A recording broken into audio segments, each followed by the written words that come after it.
Hi, and welcome to the Payments Unpacked podcast. I'm Mike Chambers. I used to run the UK payment schemes, and now I'm a payments advisor and I publish the Payments Unpacked newsletter. If you haven't already subscribed to my newsletter, do head over to the payments-unpacked.com. You'll find the URL in the show notes below. We're calling this series of podcast season 2 because we've revamped our approach to podcasts, and you'll find in series 2 a mix of audio and video podcasts. They'll all be accessible via the Payments Unpacked newsletter and also on Spotify and Apple podcasts. Now, in series 1, one of our most listened to podcasts was an interview with Peter Cornforth. Peter's a commercial director at request to pay company AnswerPay. And you might know I've got a vested interest here because I'm the chairman of AnswerPay, but I thought it was about time we got Peter back to hear about some of the latest industry developments and how AnswerPay are addressing these. So thank you for joining us today, Peter. And before we jump in, perhaps I could ask you just to briefly introduce yourself and AnswerPay. Yeah, thank you very much for having me, Mike. Yep, so Peter Cornforth, Commercial Director at AnswerPay. And you know, I've been in the payments industry for about 15 years now. Had some really interesting payments roles, starting with Vodafone and M-Pesa out in East Africa, through to open banking payments with Token. So, you know, been there, seen that, done it.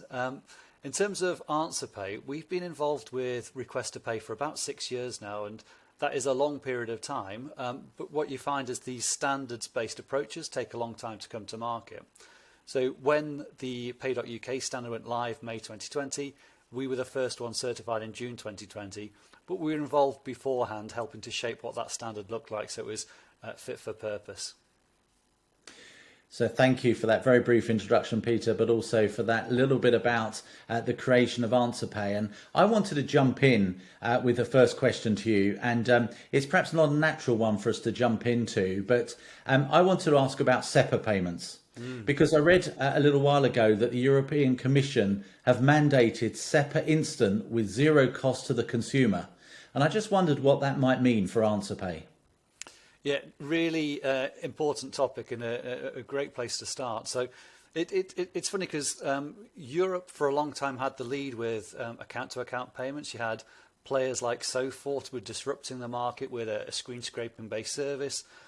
Which kind of led to the introduction of PSD2 and open banking, trying to turn that screen scraping service into a more API-driven service.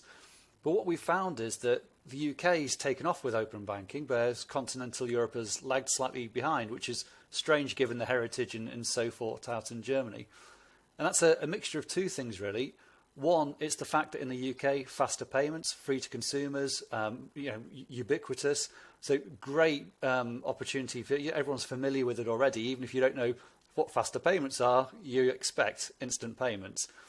But in Europe, it's got patchy coverage with the banks themselves, and most consumers have to pay for the privilege of sending an instant payment. And we know it's very difficult to get customers to pay for a payment. You know, the expectation is that actually it's going to be free.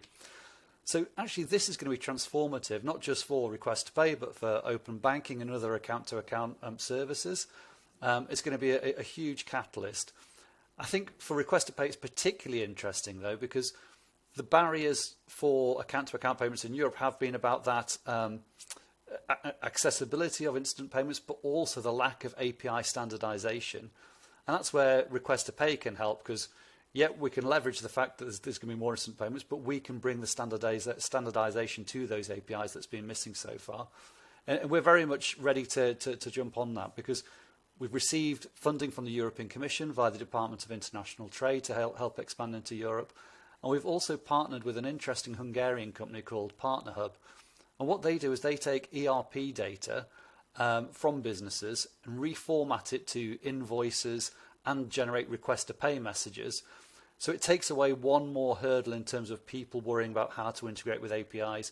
We can actually go to the raw data and integrate that way. Very important for markets such as France, which have e-invoice mandates coming up. So I think there's all to play for in the request to pay space in Europe at the moment. Peter, thank you for that. It's really interesting to see what's happening in that SEPA space across the continent of Europe. But you also mentioned quite an interesting theme in the payments ecosystem and amongst fintechs, and that was of partnerships. And you mentioned a partnership with a company, a Hungarian company called Partner Hub. Are partnerships an important model for AnswerPay? Absolutely, and I would say for any startup. They tend to take two forms. One is around partnerships to help you round up your product proposition. And another element about partnerships is the distribution itself. So clearly as AnswerPay, what we do is we help connect people to request-to-pay networks. But we value partnerships such as those with Partner Hub that actually bring a richer diversity to our product set to help us differentiate versus competitors, for example. But also we have big distribution partners. So IBM is somebody we're working with on the distribution side, where they've already got many relationships with banks, payment service providers around the world. Working with IBM allows us to reach those banks, which typically have longer sales cycles, can have quite difficult onboarding processes.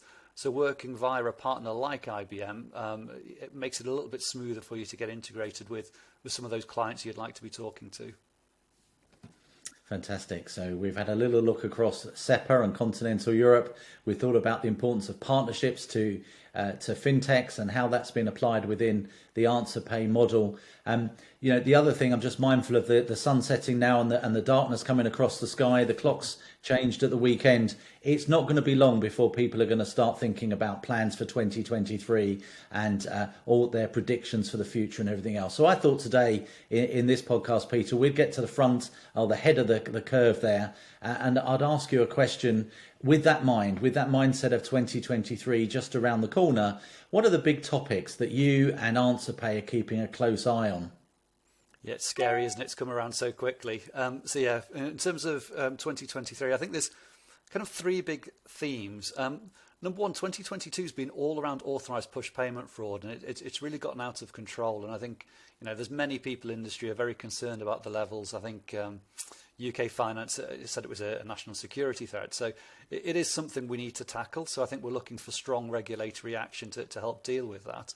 The PSR has a consultation out at the moment. We've been feeding into that, and we have a big belief that actually part of the problem with authorised push payment fraud is the use of SMS and emails, and in particular where banks and payment providers include payment links in those texts and email messages. And the problem with that is that an individual customer can't tell whether that sender of the message is indeed the bank or is somebody else. So, asking customers to start trusting links is probably what we've all been fighting against for a long period of time. So there's very much a mixed message out there, and we've seen in other markets such as Singapore, they've outright banned that practice as well. So I think that's certainly something we'd be looking for the PSR to take action on to help bring down the authorised push payment fraud. The other thing is that clearly open banking, the OBIE, Open Banking Implementation Entity, reached the end of their roadmap. So there's a big consultation process going on in terms of JROC, in terms of what OBIE should be doing next or what open banking should be doing next. And we're a big advocate of VRPs, variable recurring payments. For those who aren't familiar, it's a bit of a direct debit-like service, but with a few more options around how you can customise that mandate.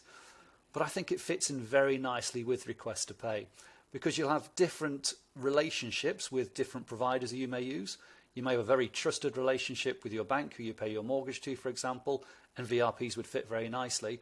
However, like me, you might be signing up for email Christmas cards at the moment, and you might have a very tenuous relationship with that provider, and therefore a request to pay might be more appropriate until you get a bit of a stronger relationship with them. So I think there's a really interesting mix there in terms of recurring payments and how VRPs and request to pay can work together. So I think that'll be exciting to see that develop. And I think the final thing is that, thinking outside of the purely financial services sector, there are many other heavily regulated industries in the UK. We've seen big problems with cost of living crisis at the moment and energy payments. There's been a delay because of some of these problems, these immediate problems, in terms of the rollout of APIs from these sectors, in terms of copying the open banking model. How can off-gem regulated entities open up their data so that customers can access that data, share it with third-party providers to help them manage their payments in a way that suits them best? So I think that's a really big area to explore, because I think just reading today articles on prepaid meters and customers not reclaiming their vouchers. So I think there's a lot of opportunity there to help customers.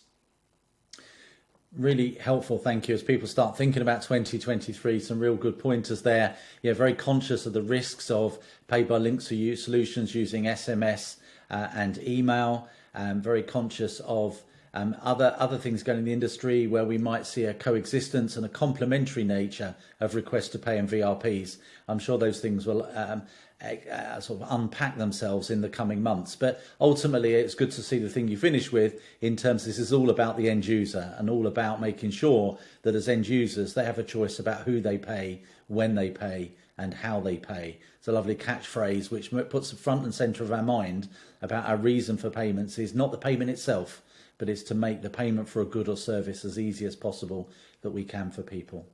Well, Peter, thank you for joining us today for this podcast. Just where can we find out more about AnswerPay and how can listeners make contact with you?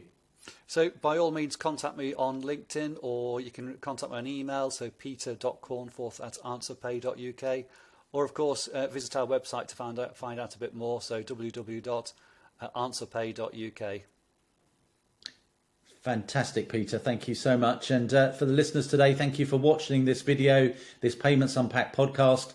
Do remember to subscribe in your favourite podcast app. And while you're at it, don't forget to subscribe to the newsletter at payments-unpacked.com. I'm Mike Chambers, and you've been listening to the Payment Unpacked podcast. Thank you.